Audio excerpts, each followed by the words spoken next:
can't be the Messiah. What happens is people just stop reading. Zechariah 14 tells us that in those days, V'hoya Hashem lamelech hakol haaretz, God will be king of the whole world. He will be one, and his name will be one. Zechariah 14, verse 9. Well, that really didn't happen. So so what I would say to the Christian, if you're watching me now, I can see this. In fact, Zechariah 14 is clearly messianic. It's the last chapter of the book of Zechariah. Zechariah tells us that when this occurs, all the nations will come to Jerusalem and celebrate the Festival of Tabernacles. Well, that didn't happen. Not only did any of this occur, but in fact, the temple was destroyed shortly after the beginning of Christianity. The Jews sent into exile. The knowledge of God was diminished, shattered, rather than expanded. So I say this to you, the Christian, I concede it all.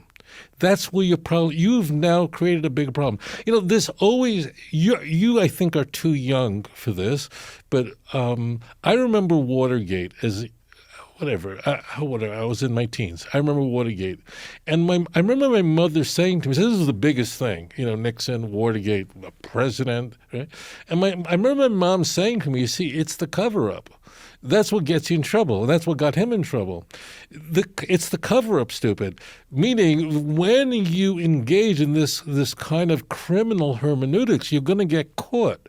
Why? Because then you're exposing yourself. If you're saying Zechariah 14 is speaking about the Messiah, that's where your problems begin. They don't end there, because the whole end of Zechariah 14 tells us about the whole world will know the truth about God. They'll celebrate the Festival of Tabernacles, and not only that, the last verse. And if you don't remember every passage I quote, the last verse of the book of Zechariah, that's 14 verse 21, tells that all the kings are going to be bringing sacrifices and offerings. Whoa!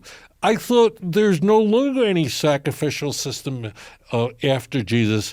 Hebrews chapter 10, verse 18, Romans chapter 6. Therefore, if Zechariah 14 is about the Messiah, which of course it is, that proves that Jesus isn't the Messiah. Could there be a greater proof that Christianity is a false religion than Zechariah chapter 14?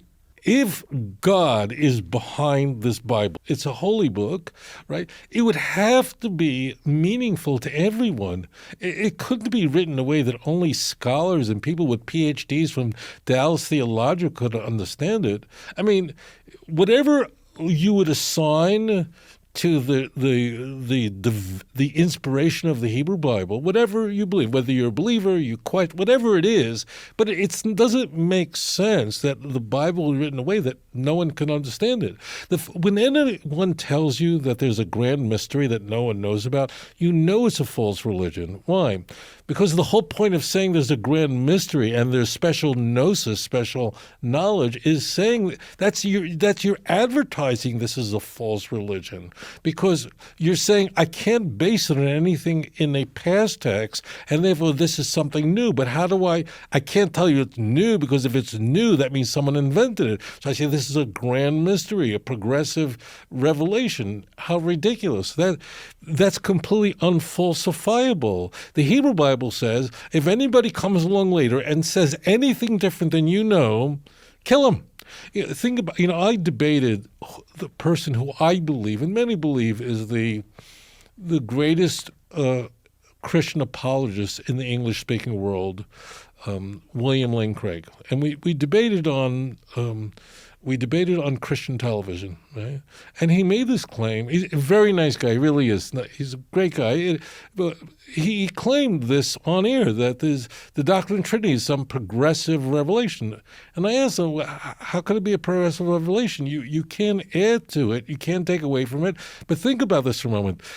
The Torah is given some 3,300 years ago, and Christianity begins 2,000 years ago, roughly, right? So for 1,300 years, the Jews knew nothing about the doctrine of the Trinity, nothing, right?